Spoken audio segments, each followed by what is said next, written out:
Hi, everybody. Welcome back to Treasured Wellness. I'm your host, Michelle. And as we have been doing a 5-part series on self care, I hope that you've been able to see how caring for yourself is easy, or caring for yourself is doable in these easy and consistent ways, and how it's really not selfish. It's actually very necessary to help your body to be well. And that's what we want, right? I shared simple modalities that pack a really big punch in helping your body to recover, to regain energy, and to reduce your frustrating brain fog, right? So if you miss any of them, go back. You can catch them on the Treasured Wellness podcast, anywhere that you listen to podcasts, and you can also catch them on the Treasured Wellness YouTube channel. Okay, so as a good way to kind of put an exclamation point on the topic, I am sharing a recent episode that I did over on the Bold Faith and Fashion podcast with my friend Ashley Anna Hurley.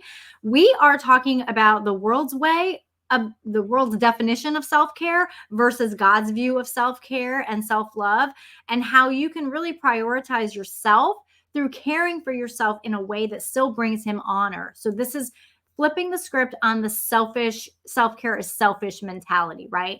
We get into some specifics of things that women are doing and not doing to care for themselves well, and how you can make one simple change right now. So be sure to go listen to that. That is out today. And at the root, at the core, self-love is an identity issue. Do you agree with that? Think about that. Is self-care an identity issue? If you have past trauma, abuse of any kind, neglect, traumatic life experiences, this part can be super hard for you. We cannot minimize that. And that is why we talk about it, we deal with it inside the Midlife Health Makeover, because everything changes when we truly understand our identity. What does the Bible say about self-love and self-care? There are two main verses that I want to share with you today. And the first one is Mark 1:35. Pop that up there, Mark 1:35. And it says, very early in the morning, while it was still dark, Jesus got up, left the house, and went off to a solitary place where he prayed. Very early in the morning. Very early in the morning.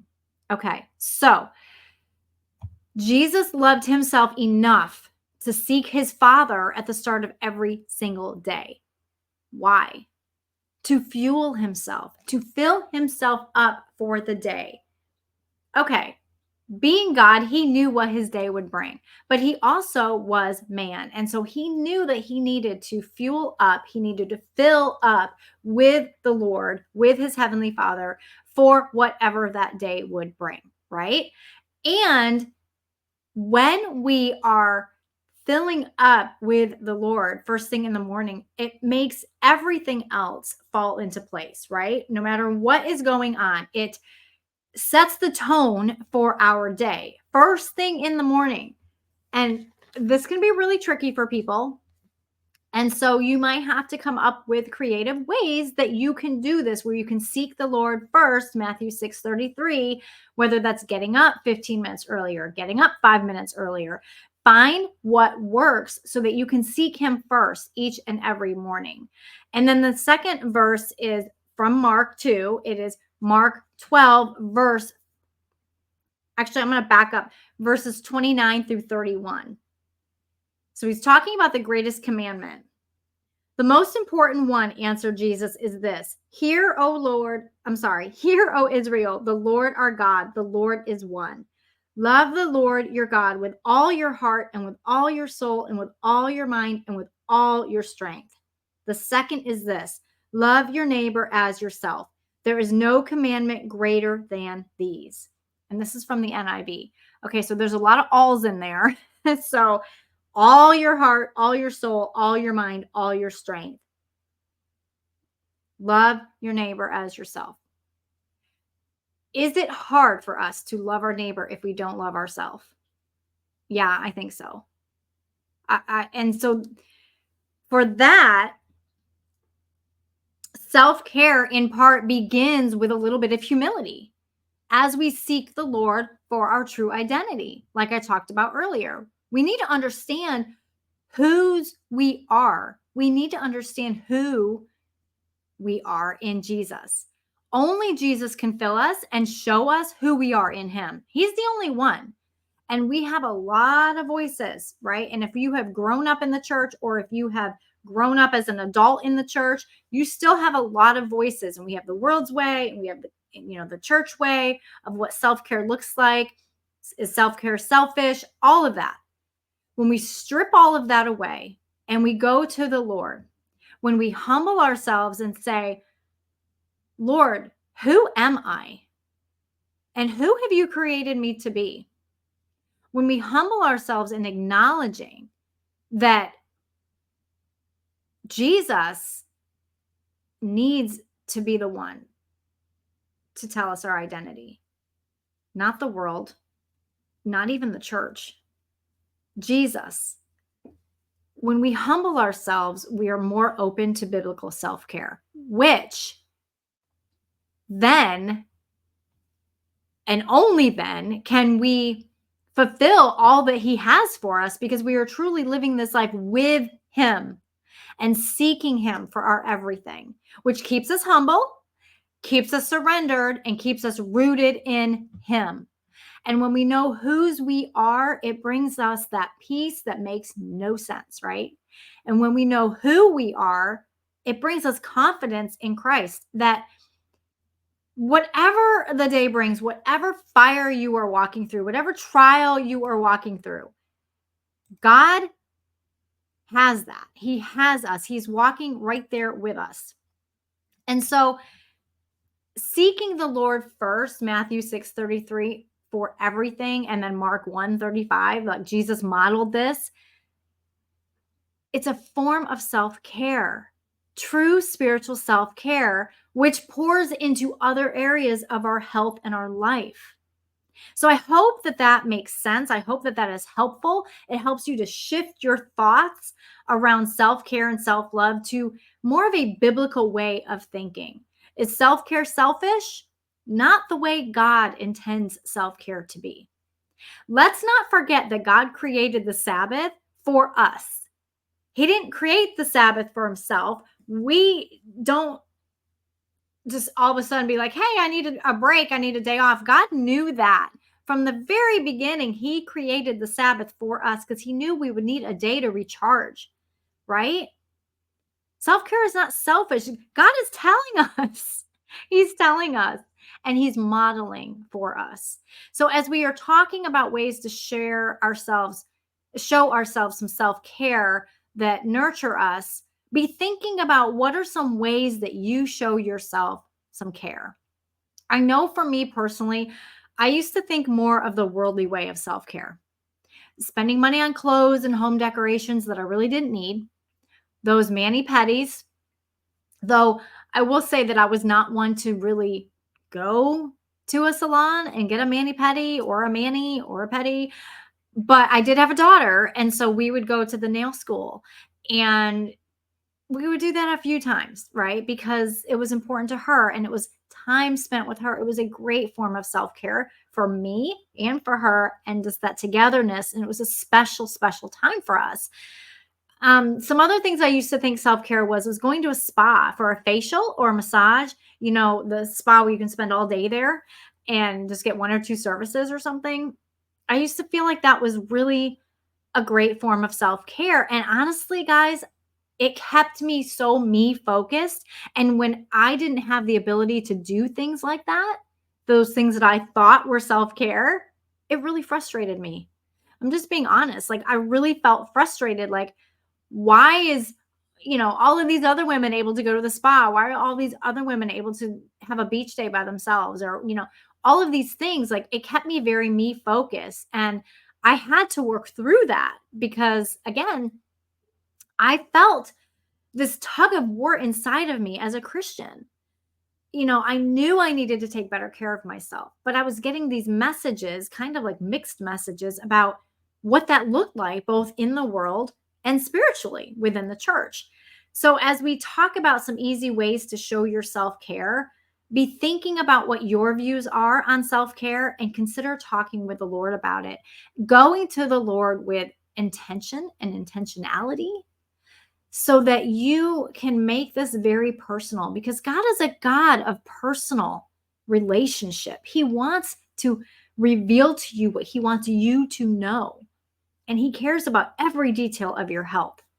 So, I am going to go through just really quickly to do kind of like a show and tell of some things that we have talked about over the last 5 weeks. We talked about oral health in episode 264. We talked about oil pulling very, very specifically, taking a small amount of oil, um, really organic, cold pressed, unrefined coconut oil. Okay. Like you want to be sure you're getting good quality, and you maybe a tablespoon, swish it in your mouth. I do this in the shower because that way I'm busy, I'm already doing something, and then I'm getting ready. And then when you're done, like 15 minutes, maybe 20, you spit it out in the trash. Never spit it out down your drain. It will clog your drain and your hubby will not be happy. So, but then you rinse your mouth with water and you brush and floss your teeth after. Now, I will say a tongue scraper is fabulous. If you don't have a tongue scraper, get one. So important for our oral health, helps your whole microbiome. And then there are some other great tongue scrapers. This is a copper tongue scraper. And then there are some other things that you can use if you have like bleeding gums that are more gentle than flossing. But guys, if you are having trouble with bleeding gums, we need to get to the bottom of why. Okay. And 9 times out of 10, it's a gut issue. So the other thing that you can do to help brighten and whiten your teeth is using a charcoal powder, and that's so messy, so messy, honestly. So just be prepared for that, but it is a nice natural way to clean your teeth. So I did not get into the whole toothpaste conversation on the episode, but I have been kind of looking and searching for natural toothpaste that doesn't have artificial sweeteners in them. I do not know why. If you're not swallowing it, your toothpaste needs to taste sweet. I don't know why. But my favorite was Trader Joe's. And this one is not my favorite because it has fluoride. I do not do fluoride. But this is what my husband bought one time. And since then, Trader Joe's has stopped carrying toothpaste. But they had my favorite, and it didn't have sodium lauryl sulfite. It didn't have the sodium lauryl anything. So that was my favorite. And it was using like peppermint oil or a natural oil, no sweetener. So I am actually on the hunt right now looking for a better, clean toothpaste. I'm probably going to make my own, just to be honest. This brand, Hello, is in every Walmart. This was a good option. This was a great switch for us when I finally got my husband off of Crest. But because that took a while, when they like what they like, it's hard. But this toothpaste has sweeteners in it that are not healthy for you. It has erythritol and it has xylitol, which have both been linked, along with sucralose, to heart disease and stroke. So looking for a clean toothpaste that doesn't cost $28 a tube, right? Because I think that's ridiculous. It should not. That's why I'm going to make my own. So, but anyway, so do the best that you can. If you are switching from Crest to this, excellent. Great switch. If you have a Trader Joe's and you're switching to something, if Trader Joe's still carries toothpaste at where you are, switch to that. Do the next best thing. There's no perfection in this, right? We're just making the next best choice until we can find something else. And so don't stress about it. Use up what you have, but just know there are healthier options. And also know that, yeah, you might want to check the ingredients in your toothpaste, even if it says natural. Okay. So then I want to share too, back to the coconut oil. I actually had a small cavity last year in my tooth, and my dentist was like, let's just watch this for a little while. We'll check back in 6 months. You know how they do. And so I did that. I left the office and I'm like, well, I'm going to start oil pulling again because I realized it had been a few months since I had done that. And again, I don't oil pull every day. I don't even do it every week. You just get in these self-care routines where you're adding in a little bit more to your day, your morning or your evening. I always did it in the morning, the oil pulling, because I would do it with a shower. So I go back in 6 months and he's looking and he's, looking at taking pictures and he's like, well, it looks like your cavity's gone. And I'm like, oh, it's probably because I've been oil pulling. And he laughed. Now, he's not a natural dentist. He is not a biological dentist at all, but he knows how I am, how I err towards more holistic health. And so he laughed and he goes, well, I guess it's working. And I'm like, yeah, it does work actually, because there has been proof that shows that it has actually healed a cavity. So there you go. That's my personal story on that. And then I want to talk about dry brushing. Okay, so these are the two brushes that I use. This one is a lot like pokier. um, Dry brushing is a natural exfoliant, and you can find that your skin looks brighter and it feels smoother after you have been dry brushing for a week or so. It also is amazing for lymphatic support. It helps to move the lymph around your body, which is what we want, you guys. We want our lymph to be moving around. We want good circulation in the body. So for that reason alone, it's a great way to try dry brushing. Okay, so the lymphatic system is a major part of the body's immune system, and it's made up of organs and lymph nodes and ducts and vessels that are transporting the lymph through the body. And a lot of the lymph vessels run closely under the skin, which is why dry brushing is a great idea. So people that do it regularly are claiming that they feel like it is moving the lymph in their body. So it's also a great exfoliation. It helps to clear dirt and oil from your pores. So if you use a smaller one on your face, be really, really careful and gentle. You might find that it's reducing your pore size. So that's pretty cool. And then some people are claiming that dry brushing gives you an energy boost. So you want to be sure that you are brushing towards the heart upward and where your lymphatic system drains. Okay. So I start at my feet and I work my way up my body. Now be gentle when you hit your stomach area, your breast area, your armpit area. Be really gentle. Go in a circle. You want to go in a circular pattern and do it gently. And you want to do it for about 8 times, 8 strokes on your skin. It does feel weird at first and maybe a little tender. This brush was too tender for me, but I love it on my feet. It feels really, really good on my feet. Some bristles can be painful if they're really stiff. So shop around, find what you like. This is my absolute favorite. And I feel like I got this at a Bed Bath & Beyond. I'm not sure. But I know I got this one at Bed Bath & Beyond. So just Home Goods, TJ Maxx, places like that, a good place to look. Okay. And then in episode 266, we talked about cold plunging. Okay. So cold plunging, we definitely want to go gently. We want to go gently with cold plunging. And so let me get this verse off here. Okay, there we go. So we want to be gentle with our cold plunging. I am not a huge fan of actually legit cold plunging. Filling up your bathtub with ice and water. And it's called hydrotherapy or cryotherapy. I'm sure you've heard about it.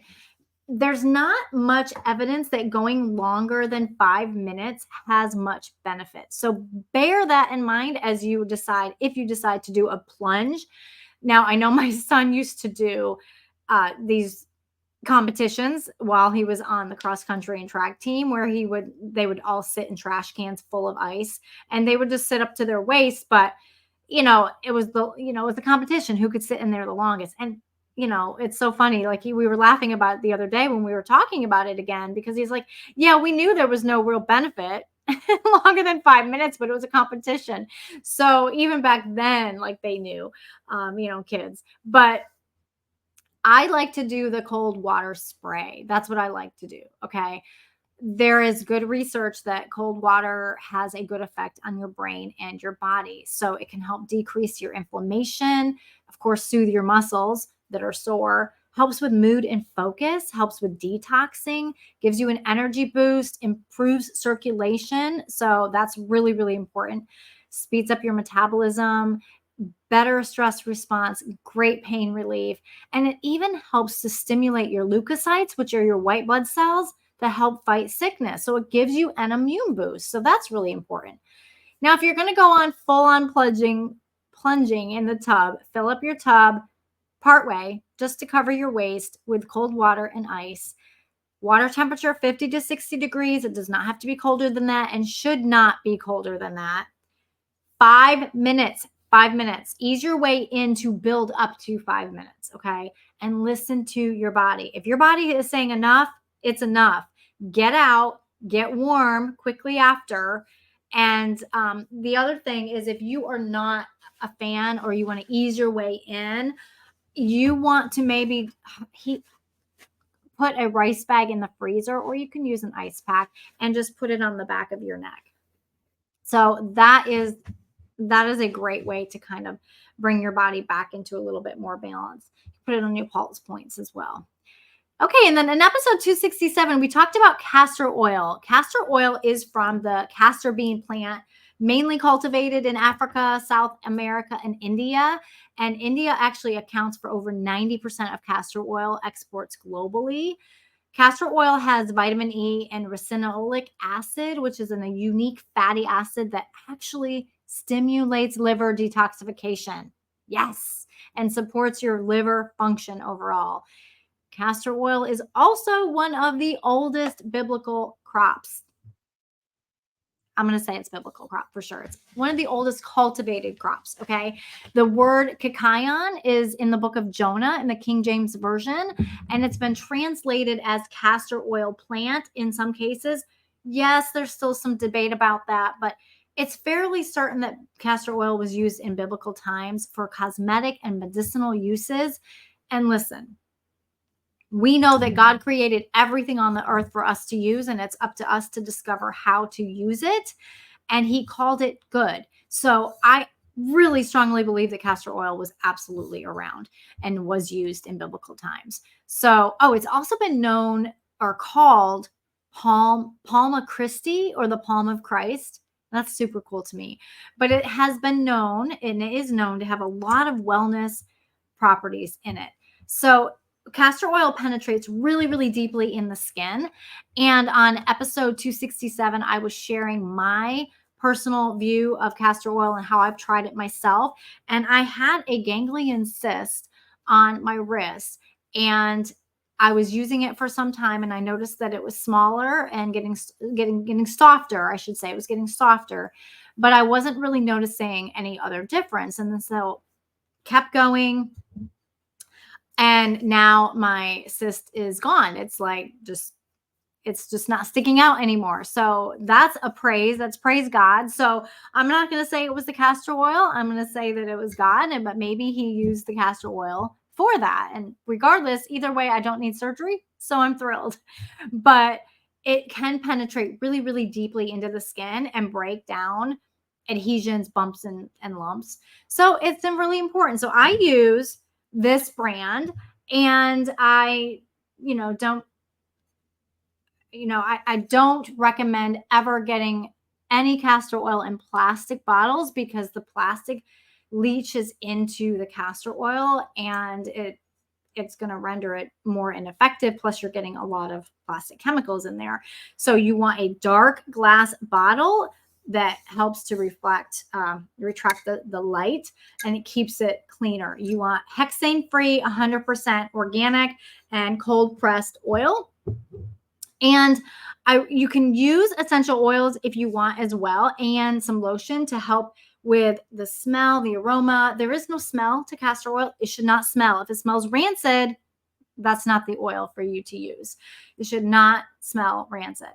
And then you can add some essential oils if you would like to do that as well. So I am going to actually put the link down in the description for the essential oils that I use so that you can have that as well. And I love specifically when I am doing my castor oil pack to use I'm using it more as a stress reliever, I love to use like more of a parasympathetic oil blend, where it's going to help with stress relief, helps my nervous system to get more into a relaxed state. So I will pop that down in below. But I want to talk about castor oil packs. So you want to be using 100% cotton, organic cotton. And so for that reason, this is why I use this is actually a organic cotton burp cloth for kids, for babies. And so I love this because it fits perfectly around my abdomen. And you just rub that coconut oil wherever you want it. So if you want liver support, you're rubbing it where your liver is. If you want gallbladder support, you're rubbing it where your gallbladder. Plaster it all over your abdomen, put this on, and then you heat up a rice bag. And then you lay the rice bag where you want that oil to penetrate even deeper. Now, as you're massaging it or as you're rubbing it on there, give yourself a good massage with the castor oil. So you want to do that for about 20 minutes. And here's a bonus. I did not talk about this in the episode, but one of the things that I love to do now, I've just started doing this.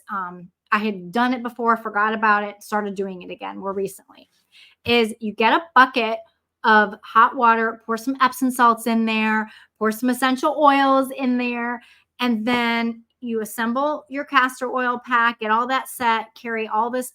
I carry it all outside onto the back deck because being outside in nature fills me. It's a great form of self-care for me. And so I will soak my feet while I am doing a castor oil pack. Now, this is not a time for you to be scrolling social media, checking emails, no devices, guys. If you want true self-care, get off a screen and read the Bible, read a devotion book, journal, just close your eyes and deep breathe, listen to the night sounds. And that's why I love to do it, because the weather has changed a little bit, so it's not so oppressive outside. I'm able to sit out there, listen to the night sounds, look at the stars, look at the moon, and I'm detoxing my body in a gentle way that's providing care, and I'm being still. And for us go women, it's hard for us to be still, right? So this kind of forces you to be still for at least the time that your water goes cold or your rice bag gets cold. I do have a larger rice bag that stays hot longer, but roughly you're looking at 15, 20 minutes for the castor oil packs. So will castor oil, doing regular castor oil packs, help you to not feel so tired and foggy? Yes, in a roundabout way, it can, because it's helping your body to gently detox. It's supporting your liver to flow better. It's helping your lymphatic system as well. You don't want harmful toxins in your body, so you need to get them out. And the liver plays one of the largest roles in detoxing, and the skin. Skin is the largest organ of your body. A lot of us have abused our livers through a lifetime of poor choices. So showing the liver some love, it's very necessary, very important. When you do a castor oil pack, you are placing it directly over your liver or your gallbladder or where you are wanting it to be intended, or do side to side and place the whole heating pad around your whole abdomen. So a congested liver leads to brain fog and fatigue, among a bunch of other things, right? So I will also post the link to the liver episode I did, episode 205. I will post that as well in the description, so you can go check that out. But this helps the liver to flow better and not be so congested. So if you are listening to this and you're exhausted and you're just overwhelmed, even thinking about how in the world can I or should I start prioritizing myself and focusing on your health right now in this season, I definitely encourage you to schedule your fatigue freedom call this week. Okay. Schedule it this week. The link will be down in the description. And this is how you can really take the first step to take back your health. And on this call, like you're going to walk away from the call knowing that we have we've just dove into your specific fatigue and brain fog concerns.